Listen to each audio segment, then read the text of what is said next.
No, I was broke. Yeah. Broke. Yeah, yeah. Like I didn't have hot water. Yeah, like my yeah, hot yeah, water was yeah. getting turned off. My cell phone would get turned off. Yeah. I didn't have a car. I was Yeah. like scrounging through the couch for change to eat Taco Bell. That was my life. Hello, all, and welcome to Marsha, the podcast. I'm your host, Marsha Molinari, and you are here listening to the podcast that brings true and heartfelt human connection. I believe if you don't know about it, you can't care about it, and that's why we're here today. Hi, everyone, and welcome back to Marsha. Today we have a very special guest and a longtime friend of mine and a friend of the whole group family. It's Bonnie Mckee, singer-songwriter, actress, director, writer. I mean, the list goes on, Bonnie. She is known for writing #1 hits like Roar, Friday Nights, California Girls, Teenage Dream, and many, many more, working with artists like Katy Perry, Jason Derulo, Christina Aguilera, and the wonderful Brittany Spears, and on and on and on. She recently directed, wrote, and starred in a short film called April Kills the Vibe, which I just watched. And, you know, this goes along a little bit with something that we were talking about. You watched recently my interview with Rick Caruso, and just the effects of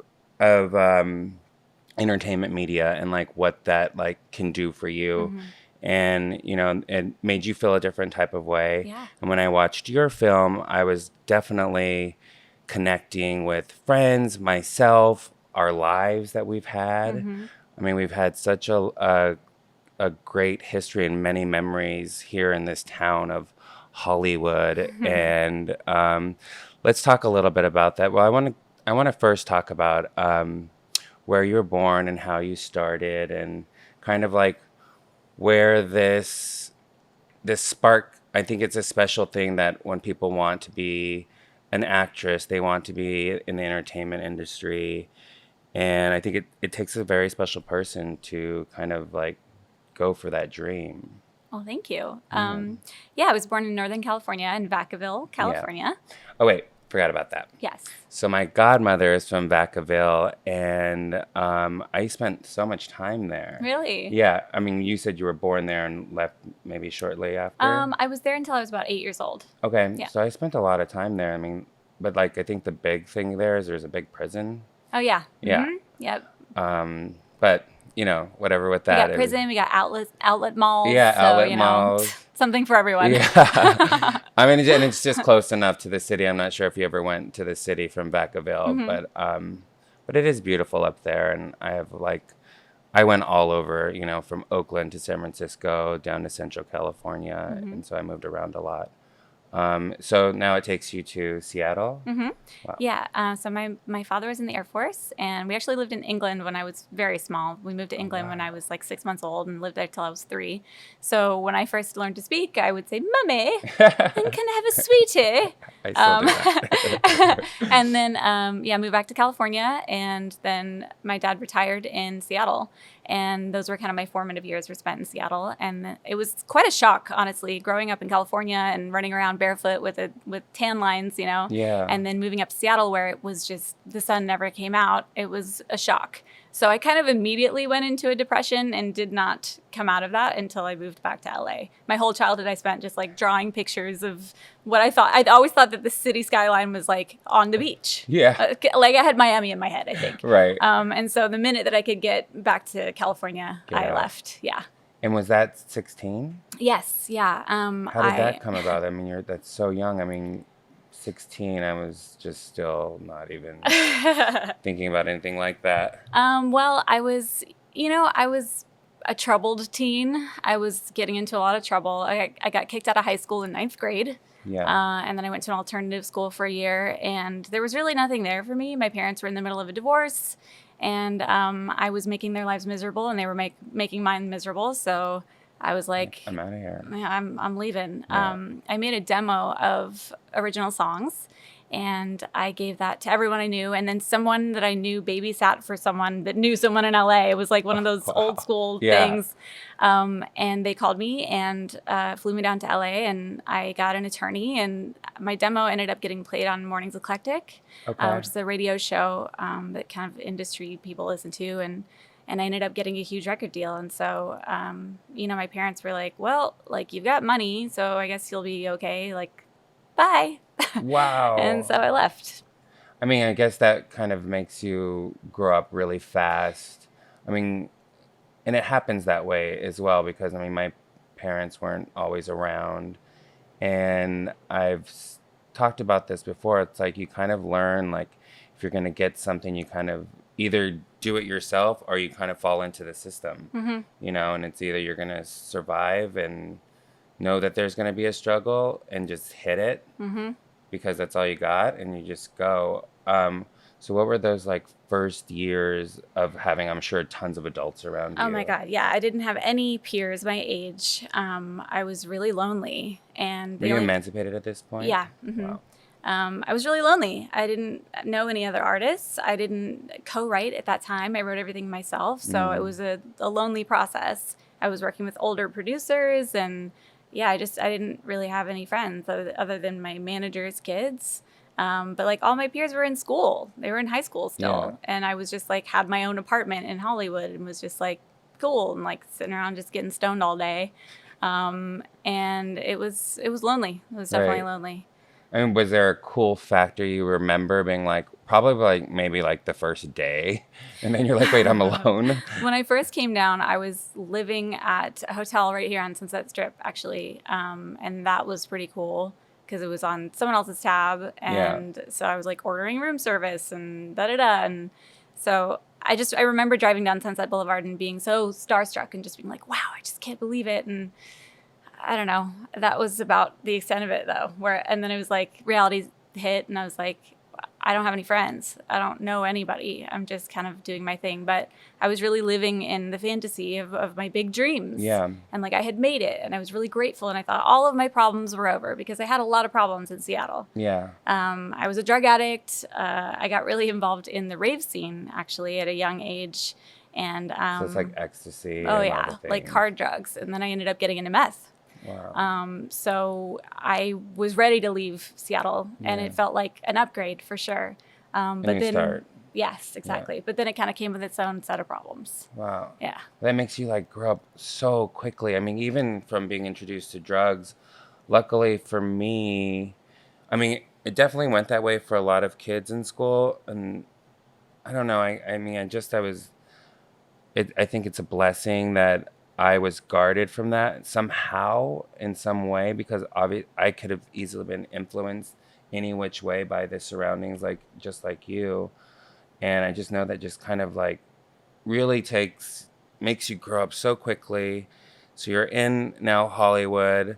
The glam and the shine kind of does go away quite fast. Pretty quick. Right? Yeah. Uh-huh. You're just like, here, I remember as well walking down Hollywood Boulevard and seeing the stars.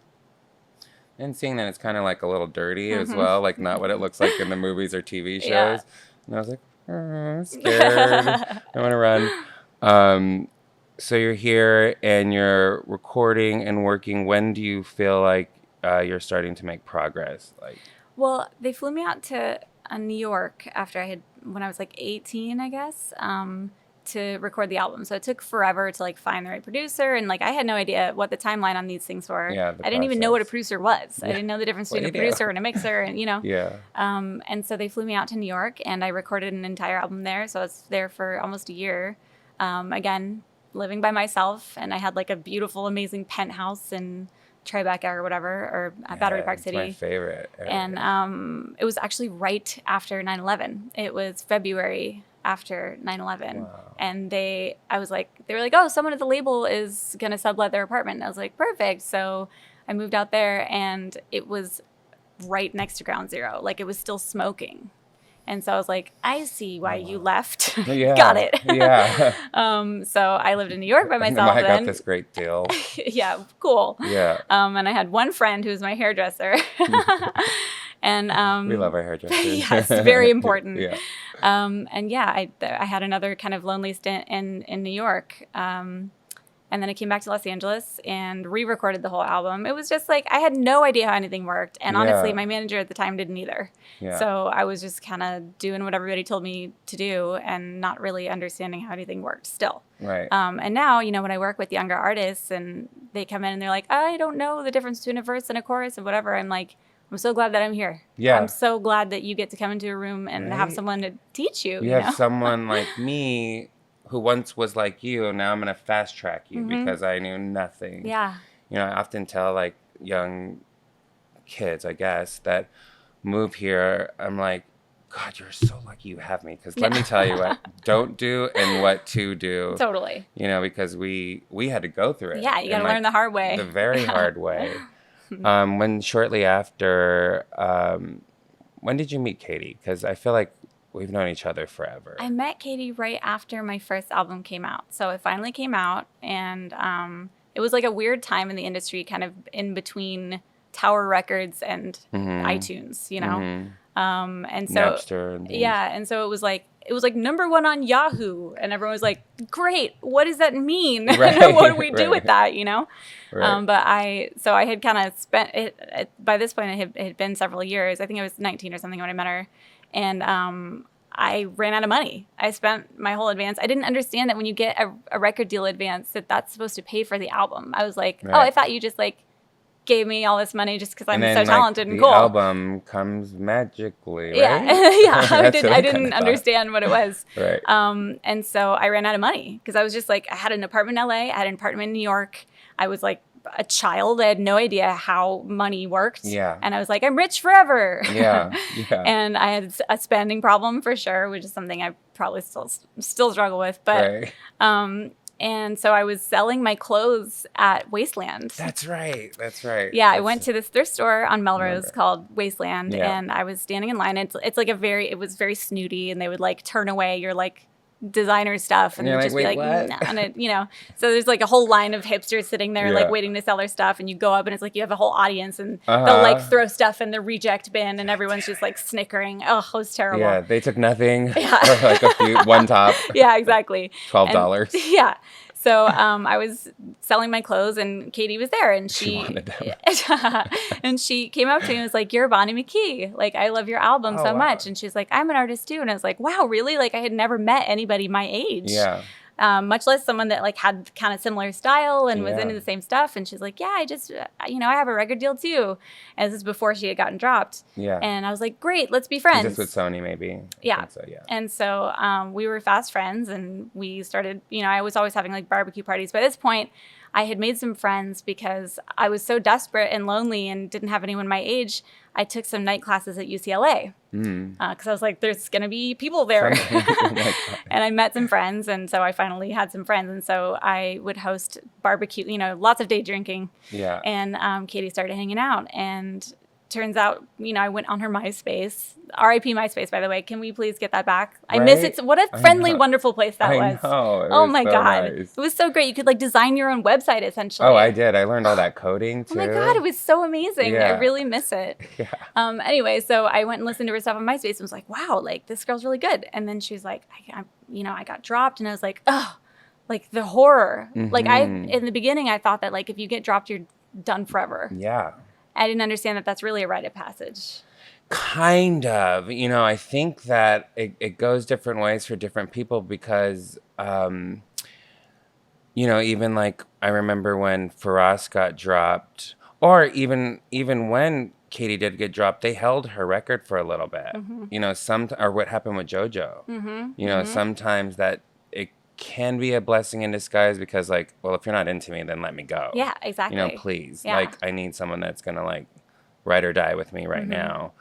But, in Katy's case, I think, yes, it was obviously a blessing because hello. Yeah. And luckily they didn't shelve her too long. And luckily there was Angelica that was an angel and ended up taking her stuff over to Capitol. Mm-hmm. But that's how these things work. People don't really understand. Like, you might have a president of a record label love you, sign you, want you, and 6 months later, the powers that be decide that they're no longer working, or we're going to move them over to RCA or whatever other label there is, and then they get a whole new team. Yeah. And then they're like, well, I didn't really sign you. Yeah, they don't feel invested in it. Yeah, you're not my artist. And they either you're already hot on the label, so they can't drop you, or you've done nothing and they're like, let's get rid of all the old stuff. Yeah. You know? Yeah, and that was exactly what happened to me, where I was signed by the CEO at the time. And it was like, he had just come over to Warner Brothers and taken over. So it was like a big signing. Yeah. And it was like on the cover of like A&R magazine. And like, you know, I was like an industry darling for a second. Yeah. And then when the album flopped, essentially, they were like, well, we've already spent so much money on this. And like, they didn't want to let me go. So they held me hostage for years. And I was they were like, time to write. Yeah, time to write another album. And I was like, but the first one, like, nothing happened. Like, we can't give up on that. Yeah. Those were the first songs I had written. And I also was like, so precious. Yeah. Where I was like, what do you mean write new songs? Like, what about all of these? Yeah. Yeah. But now I understand that it's like, you know, you have to be prolific. And you have to just keep creating and keep creating. And I think that in my head, also because that first album, which is very dark, and I'm really, like, I'm not very proud of it because it's some of my earliest songwriting. Yeah. And so it's not the best songs, but it was deeply personal and all about my traumas in Seattle and all of these things that happened to me. And so letting go of that was really, really difficult for me. Your first baby. Yeah, exactly. Yeah. And so, but I was like, okay, fine. So I started writing new songs, and then no one would answer the phone at the label. Like, they just had given up on me, and I was difficult. I mean, to be fair, I was like a full-blown alcoholic, drug addict still. Right. And so I was a pain in the ass. You were in the storm of it. Yeah. Yeah. And so I was definitely a pain in the ass, and I understand why they weren't answering my calls. Well, still a little rude. Yeah, but... You know what I mean? Yeah, no, I get it. Then give me guidance or something. Mm-hmm. Like, we're invested in each other. Yeah. You know, I remember... This is a way different story, just more sad. But I got signed here at Abrams Artists, and it was really funny because the sides they gave me was some from Clueless, which I know like the back of my hand. Right. They're like, do you need time? I'm all, yeah. And I just waited out in the hallway and just like twiddled my thumbs and came back in and murdered it. They signed me, and then, but no one would ever answer my calls there. Right. And I'd be like, hi, can I speak to Brad? And they're like, are you signed with us? I'm all, yes, I'm signed with Brad. And like, I think it's a kind of its own thing. If you get signed by a big agency, it's kind of better to get signed by a smaller agency that would love you if you haven't done anything. Yeah. In my instance, it was that, and they completely ignored me, and it was sad. Okay, so you're calling your agency, and so I'm calling the label. I'm like, okay, I have this new stuff. Da da da da. No one would answer my phone calls, and I was pissed. And so I was like, well, if they're not going to help me, and if they're not even going to listen to this new music, then like, please just drop me. Like, let me go so I can go somewhere else. Even though I thought in my mind that would be the end for me, but I was like, I can't just stay here and do nothing. Right. And so I just made a TikTok about this that went viral. But I burned a CD of what I thought were my best new songs. And I went down to like a smoke shop on Hollywood Boulevard, and I bought a dagger that was like, had a tiger on the handle and like a jewel for an eye. And I went to the CEO's house in the middle of the night, which was right there on Sunset. It was like an iconic house. He had lots of parties, so I knew where he lived. And there was a tree right in front of his front door. And so I stabbed the CD into the tree. So and then I wrote in lipstick on his car, "Platinum Baby," with like a kiss and a heart. And because I was like, I mean, it'll do something. Right. It'll get a reaction. Yeah. He'll either hear it, be like, oh, this girl is bold, and I'm going to listen to it, and yay, and then we'll live happily ever after, or you'll let me go, finally. Yeah. And so they dropped me. And I guess the next day was his kid's first day of school, and like everyone came out and was crying hysterically, and they were like afraid. I was like, I mean, I put a kiss on a heart. Like, yeah. You know? It sent it with love. Yeah. And the dagger was just keeping it in place. Yeah, exactly. Like, how else am I going to attach it to a tree?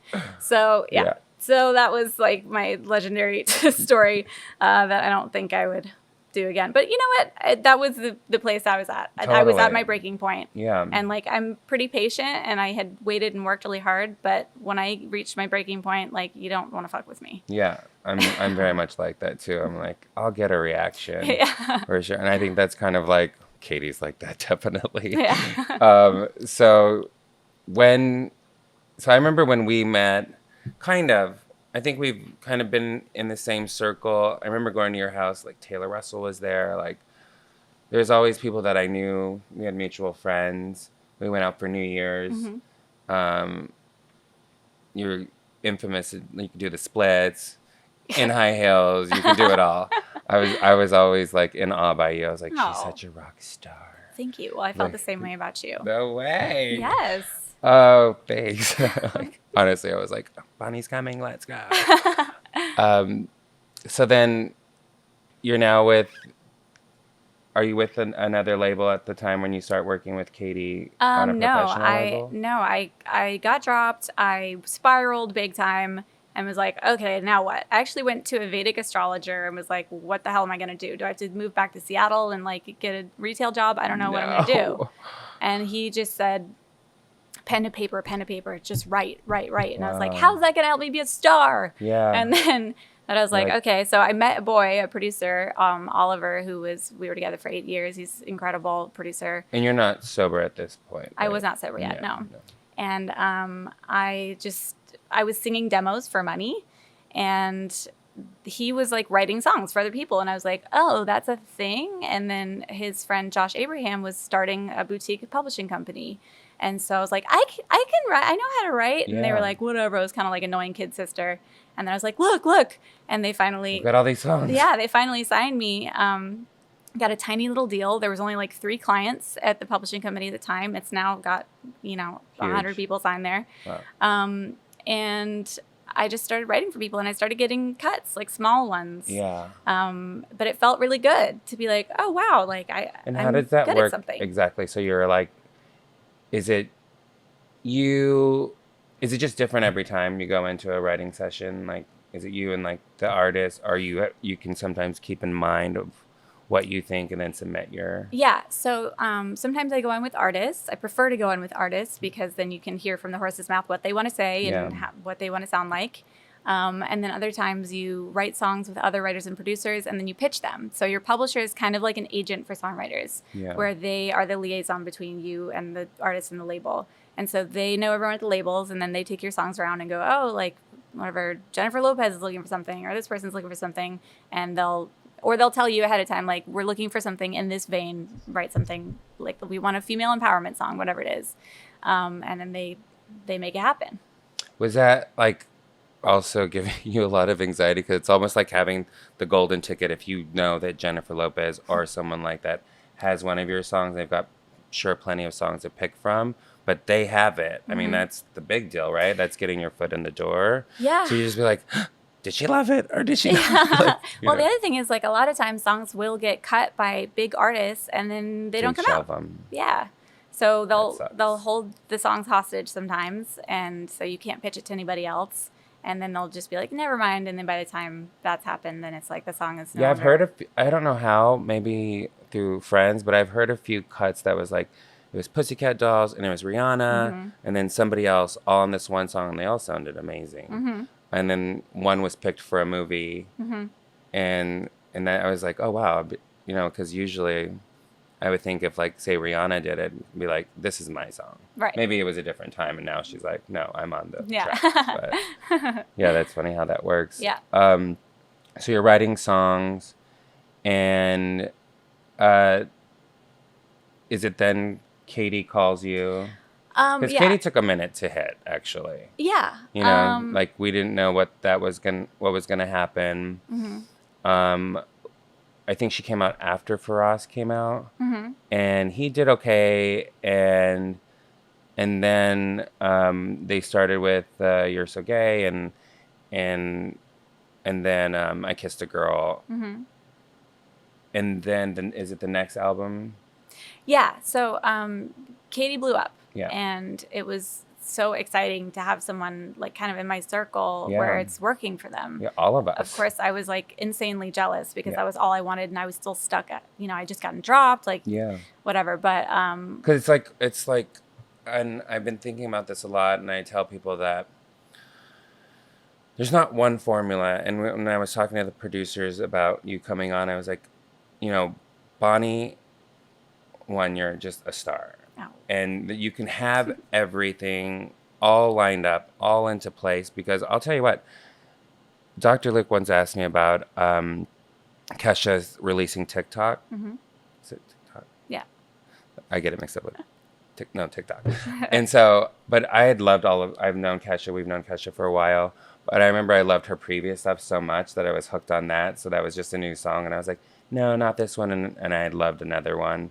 But, you know, you just never know because it was number one. Mm-hmm. And I was like, oh, I don't know anything. But I did love I Kissed a Girl, and I do love songs that are hits.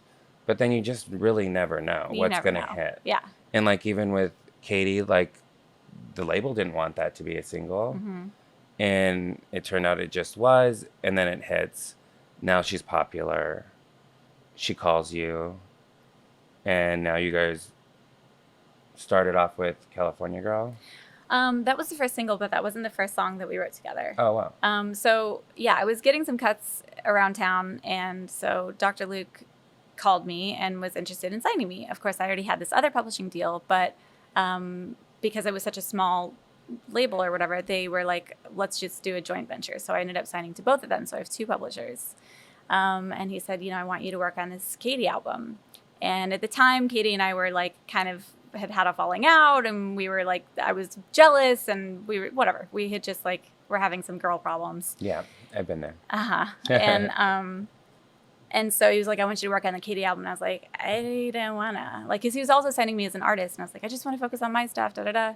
And I know she didn't want me there. Yeah. And she was like, anyone but her. Mm-hmm. And he was like, you guys are working together, and that's that. Love it. And so we got in the studio, and it was magic. It worked. The first song that we wrote together was Part of Me. Mm-hmm. Oh, yeah. And I was like, I was so broke. Oh, my God, I was so broke. And I was like, I really need this. And I just remember I didn't have a car. Not broke because of Part of Me. Broke. No, I was broke. Broke. Yeah. Like, I didn't have hot water. Yeah, my hot water was getting turned off. My cell phone would get turned off. Yeah. I didn't have a car. Like, it was bad. Yeah. I was like scrounging through the couch for change to eat Taco Bell. That was my life.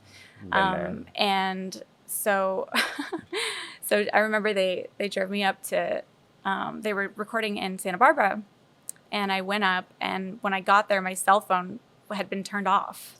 And so I was like wandering around the Four Seasons, like, I can't exactly ask them, where's Katy Perry? Yeah. Like, they're not going to take me to a room, you know? Right. And I just luckily like ran into Luke and was like, help, I'm lost.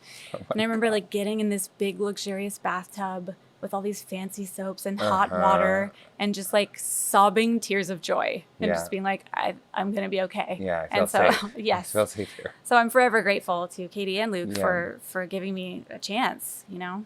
Yeah, I mean, that's just part of all of our journeys, that we're a part of each other's life. And I think, you know, we're here to be guides, teachers, and even in the most negative way, you know, when people kind of fuck you over, you just kind of take that moment to learn from them. And, you know, no matter what you guys had going on, even in that very moment, when you came together, you created something so magical. Yeah. And it's kind of like, well, this is what it was all for. Mm-hmm. You know, you had to go through that struggle. You had to go through, I mean, because Katy's been there as well. Yeah. You know, I remember her cell phone getting turned off. Her car was going to be repossessed. Mm-hmm. I saw her with her bag of clothes on Vine Street. And she goes, oh, my God, you saw me? And I was like, yeah, I was wondering if I should stop, but you seemed okay. And I was in a rush. You know, and I've definitely been there throughout the times of, you know, getting my car repossessed. And as awful as those moments were, I mean, they attribute to our story. Absolutely. You know? And I'm so grateful for those times too, because because I was signed so young, and I had people taking care of me or whatever. I had business managers and whatever. All of a sudden, it was just me. I had to learn how to pay my taxes. I had to learn how to have a budget. I had to learn, you know, how to get car insurance, how to get health insurance. I remember struggling to get health insurance because I had been taking antidepressants, and I was like, oh my God, like, they're like, oh, you have a pre-existing condition. I was like, so you can, I'm taking antidepressants like everyone else in the world. Yeah. And I just like, it was important for me to like learn how the world works, you know? And I'm really grateful. It's an obstacle course. Yeah. I'm grateful for those years, honestly. Yeah, definitely. So what happens when California Girl hits and it's a success?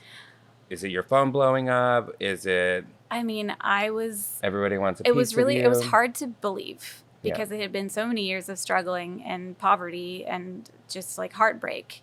And so when it hit, I really kind of had imposter syndrome because, of course, it was a hit. I was in with Max Martin and Dr. Luke and Katy Perry, like the biggest people in the world on the planet. In that moment, like, of course, it was a hit. Yeah. And so, you know, when everyone would congratulate me, I'd be like, I don't feel like I did anything. I don't feel like I did anything. But then, you know, as the years went on, I was like, no, You had to step into your place. Yeah, I contributed a lot to this. Yeah. And it wouldn't be what it was. It may have been a hit, but it wouldn't be what it ended up being without my contribution, you know? Yeah.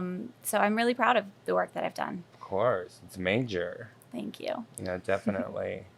What happens then after? I moved out of my piece of shit apartment in Hollywood and I rented a house in Hollywood, at Lake Hollywood. I found it on West Side Rentals, and I was like looking for a house to buy. Like I got my first check and was like, okay, I guess it's time to buy a house, you know? And I was like house hunting, but I was staying in this amazing house, and I was like, I don't know. I don't think anything's better than this. Like there are more modern houses. There are more, you know? Like, should I have a mansion? Like, I don't know. What do I do with this money? I still, like, have never been responsible with money in my life at that point. And I just fell in love with this house, and I ended up asking the owners if I could buy it, and they sold it to me. They were the original owners. They got married in the backyard. And that's the house you have now. Yes. Oh, my God. You have an amazing house. Thank with you. This incredible view. Thank you. Yeah. It's very, like, Boogie Nights, kind of like Brady Bunch style, which is my favorite.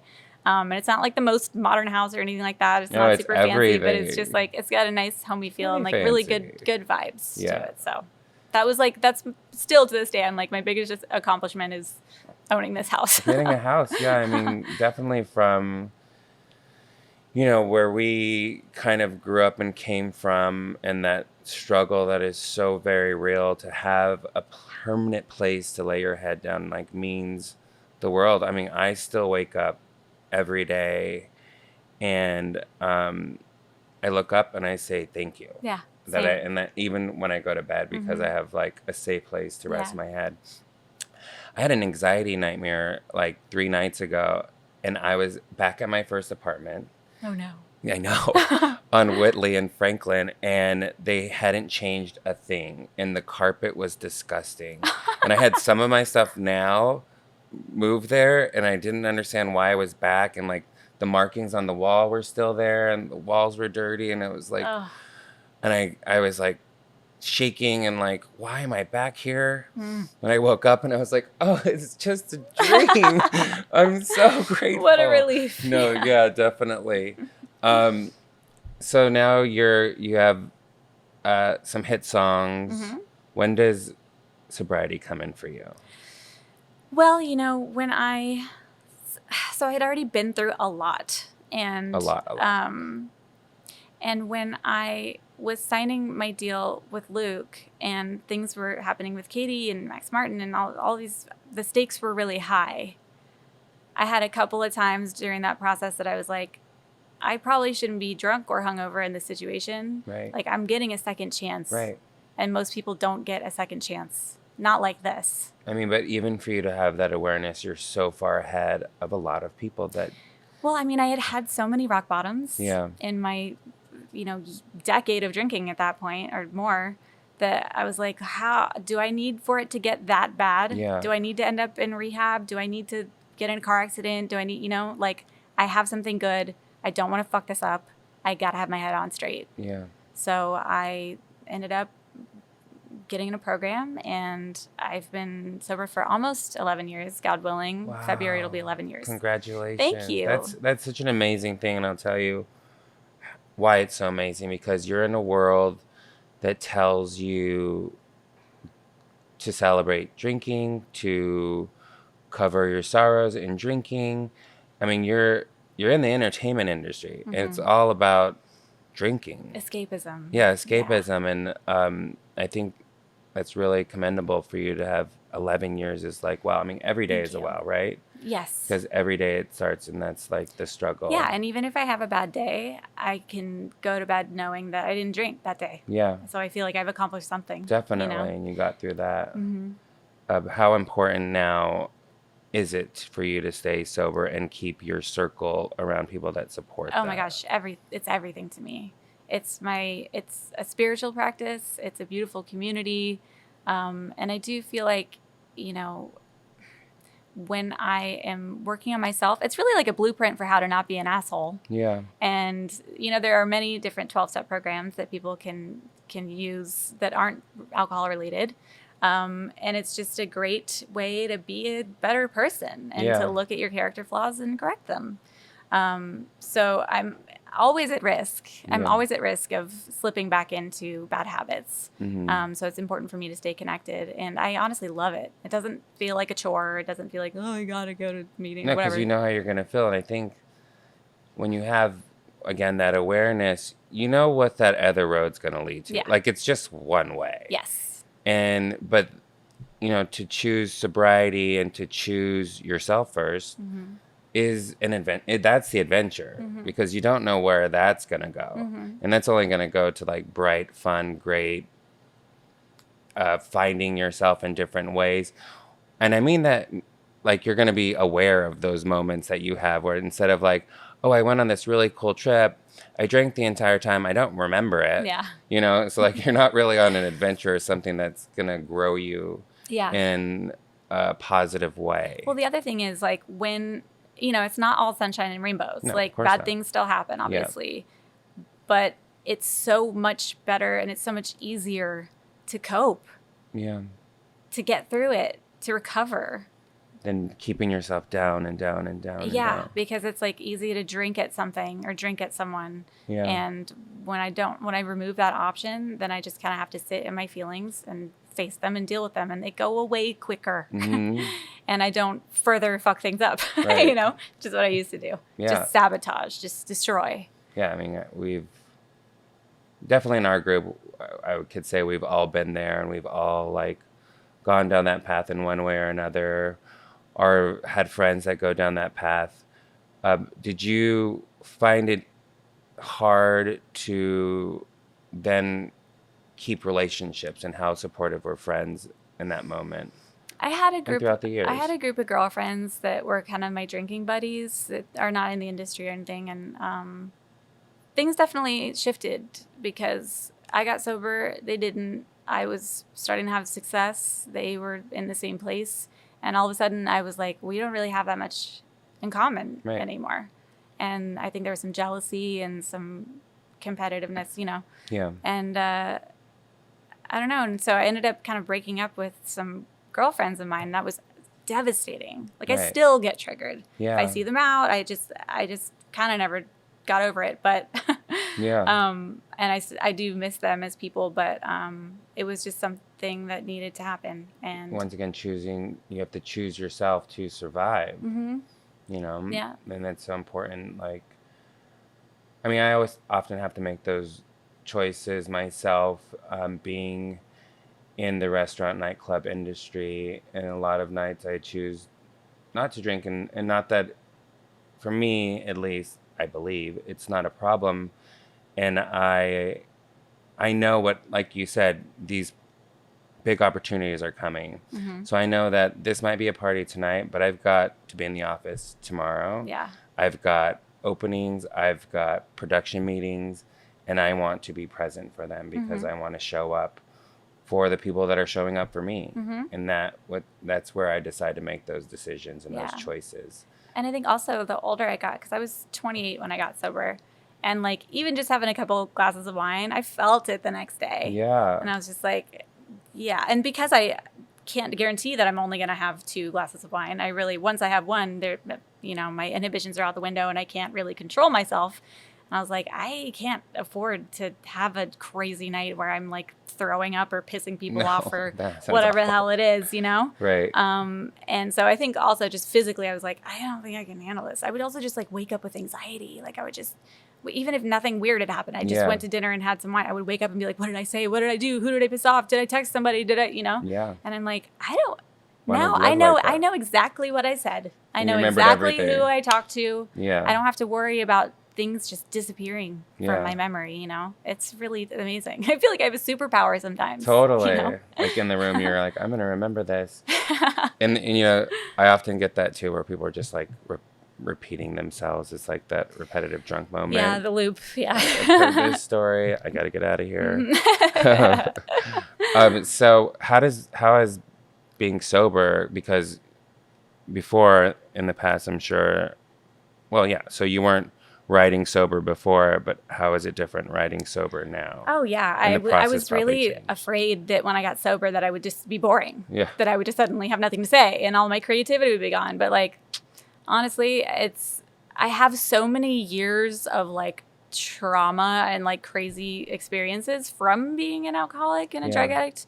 Like, I don't need... and it's also not, that's all about you, obviously. But like, I have a whole well of emotion to pull from. Yeah. I have a lifetime of that. Yeah. I don't need to live it. Yeah. To and throw pull yourself from in it. Yeah. And destroy and yourself. Be inspired by it, Right. And also I'm just way more efficient. Like before I would get writer's block and I would go to the bar next door and I would just be like crying at the bar. I'm a sloppy mess. Yeah. And I didn't get that much done. I mean, I worked really hard all the time, but my health was suffering and I don't feel like my work was that great. So now I don't know, I feel a lot more inspired being able to wake up and just be present. Yeah. And also like, it's an emotional experience getting sober. There's a lot to pull from. Yeah. Like you're facing things you didn't really think you'd ever have to. You numbed yourself before. Yeah. So there's a lot to draw from. And there's also a lot of beautiful things that you get out of it. And the community and the friends and the relationships and, like not to be TMI or whatever, but like having sex sober for the first time was like so terrifying. And you really have to learn to be vulnerable and like be honest. There's a lot. It's a wealth of inspiration. Yeah. No, I think that does strengthen you because when you're being intimate with someone, the first thing you kind of think of is like, where's the wine or where's the vodka? Like, let's do a shot, before we get into this and turn off the lights. There's definitely nothing boring about being sober. I'll tell you that much. Yeah. It's like constant adventure. Yeah, for sure. Having to feel every single feeling. Yeah. That's the most punk rock thing you can do. I think I'm lucky because, I live with August Getty, and tomorrow actually is 1 year of amazing. sobriety. Mm-hmm. And, I definitely know the road for him it needs to be sobriety. Mm-hmm. Some people need that to happen. And so I try to be as supportive as I can. And for me, I enjoy not drinking with him. Mm-hmm. I enjoy the new things that we get to do. Mm-hmm.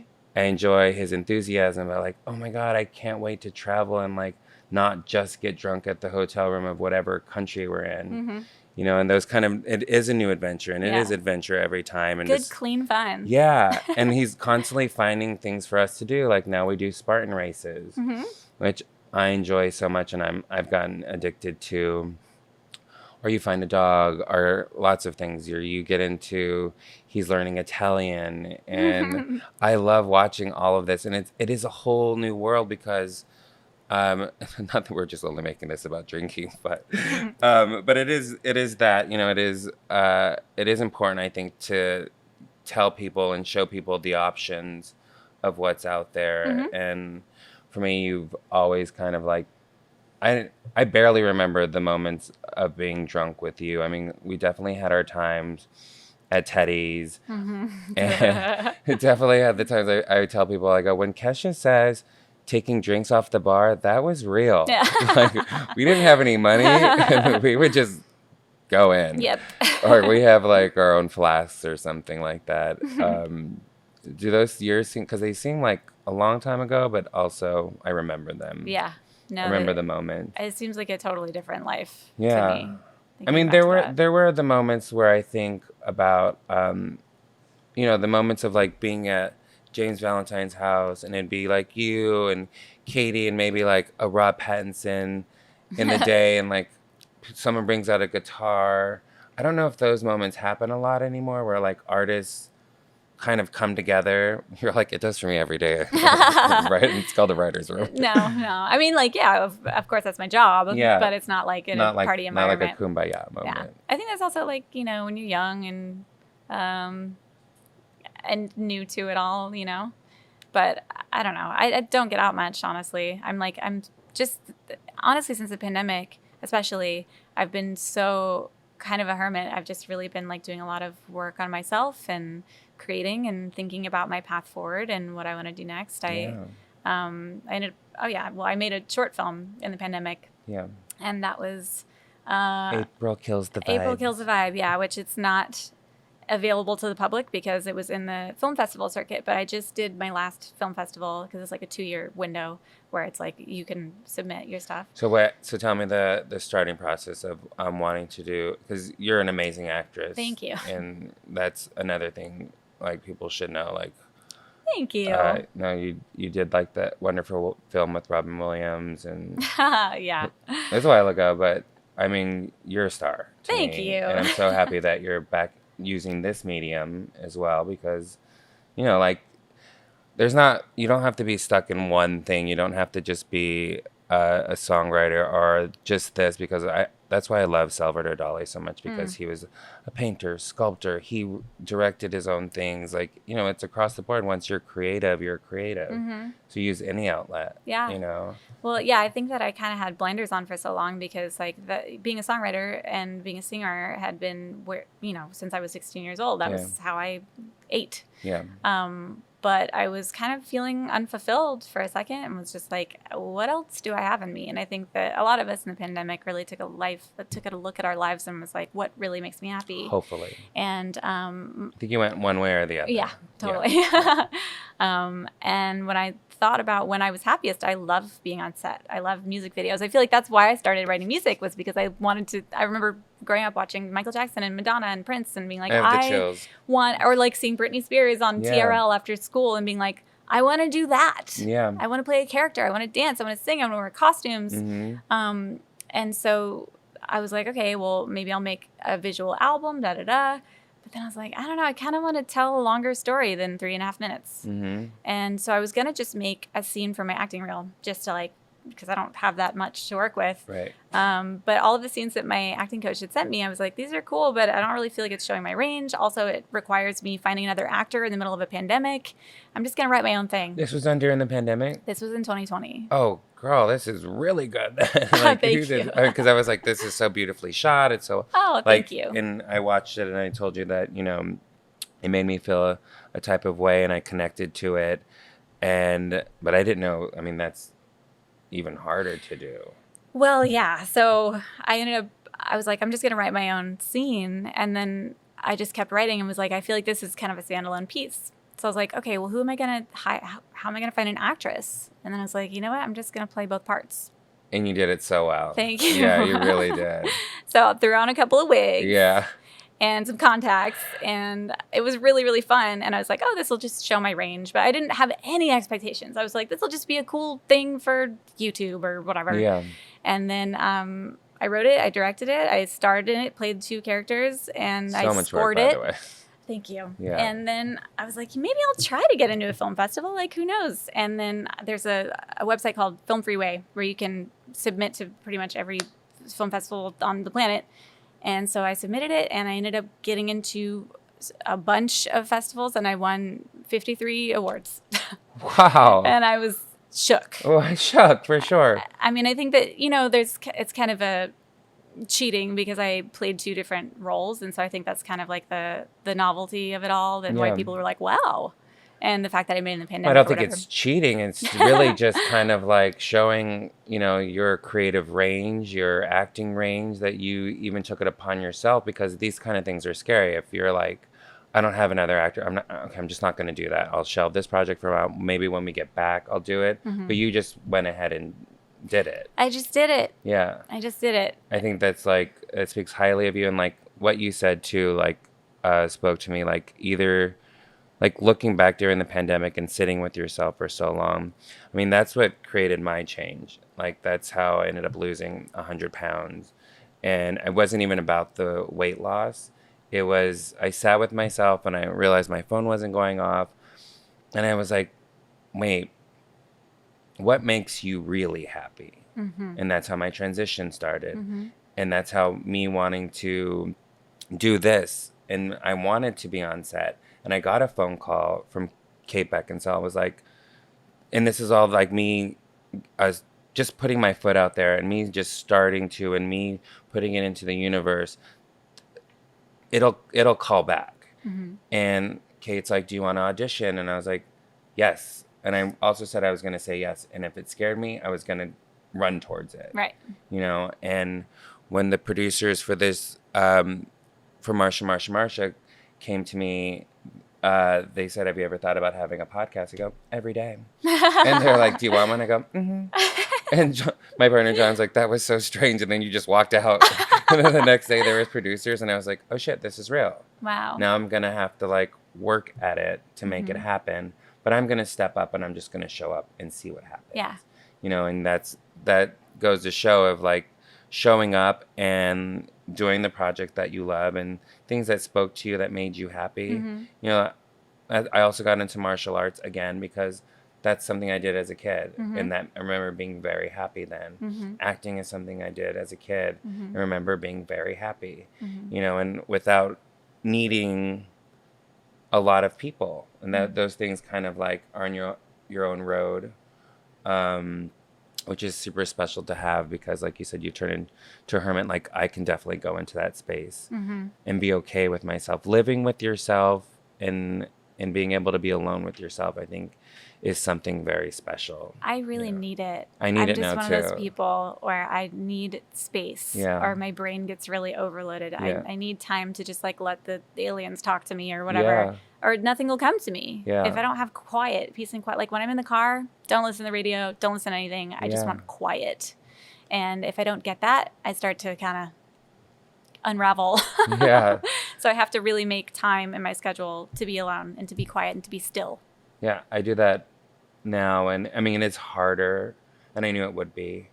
And I knew that during my moment, during the pandemic, I didn't know how long it was going to last.